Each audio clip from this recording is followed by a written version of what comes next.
Le coup d'État au Niger a fait craindre que Niamey ne réduise ses exportations d'uranium, ce qui risquerait d'entraver la production d'énergie nucléaire en France.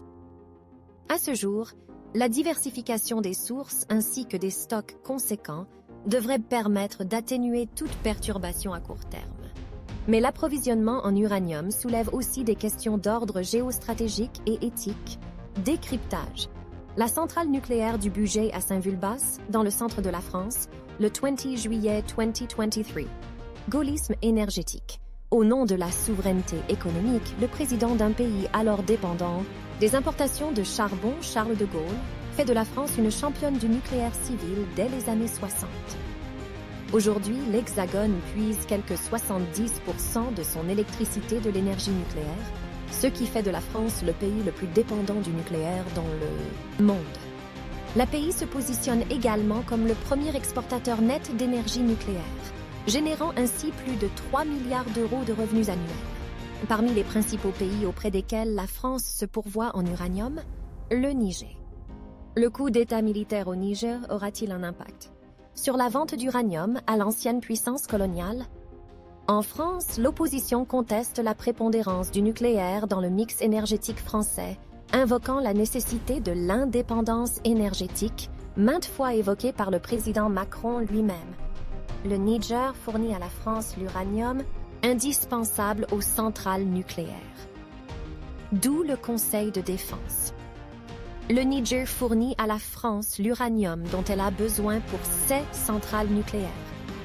Rappel, l'énergie nucléaire n'est pas synonyme d'indépendance énergétique, a déclaré la députée écologiste Sandrine Rousseau sur X, anciennement Twitter, le 29 juillet. Sources diversifiées, approvisionnement sécurisé selon l'agence de l'OCDE pour l'énergie nucléaire, AON, le Niger a conservé une part de marché comprise entre 4 et 6% du commerce mondial de l'uranium au cours de la dernière décennie. Une part modeste, donc, qui masque les importantes exportations du Niger vers la France, leur uranium représentant non moins de 18% de la consommation française entre 2005 et 2020.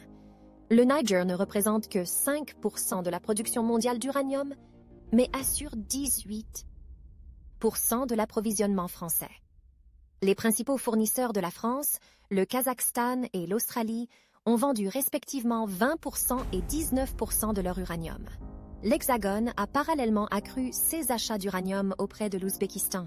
Cette diversification des ménages partenaires est la pierre angulaire de la stratégie de sécurité énergétique d'EDF. L'entreprise entend ainsi résister aux aléas du marché, anticipant certaines éventualités, comme l'impossibilité d'importer de l'uranium nigérien. La France ne dépend pas d'un site, d'une entreprise ou d'un pays en particulier.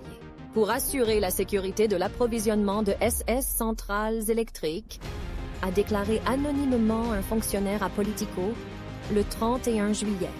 À lire aussi La reconquête du nucléaire civil, la France à la recherche de sa grandeur passée. L'agence nucléaire de l'UE, Euratom, qui tire un quart de son uranium du Niger, tient un discours similaire. Si les importations en provenance du Niger sont réduites, il n'y a pas de risques immédiats pour la sécurité de la production d'énergie nucléaire à court terme, a assuré Euratom à Reuters.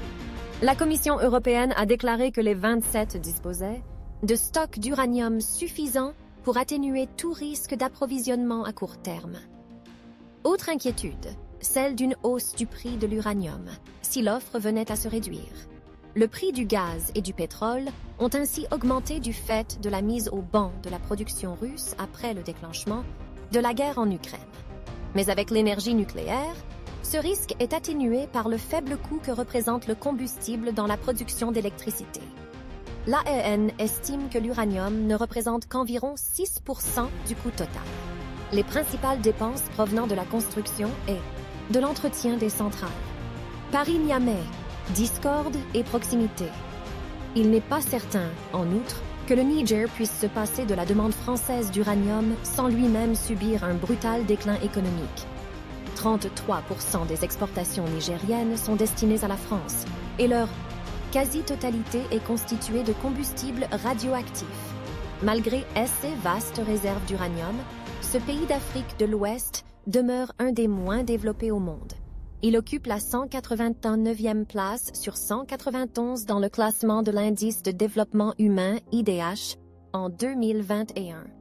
De fait, la maigre plus-value que le Niger tire de sa proximité économique avec Paris est un sujet de discorde depuis son indépendance en 1960.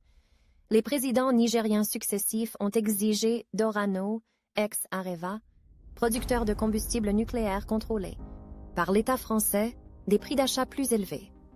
Comme en 2007, année où l'ancien président Mamadou Tandja obtenait une augmentation de 40% du prix de l'uranium payé par Areva.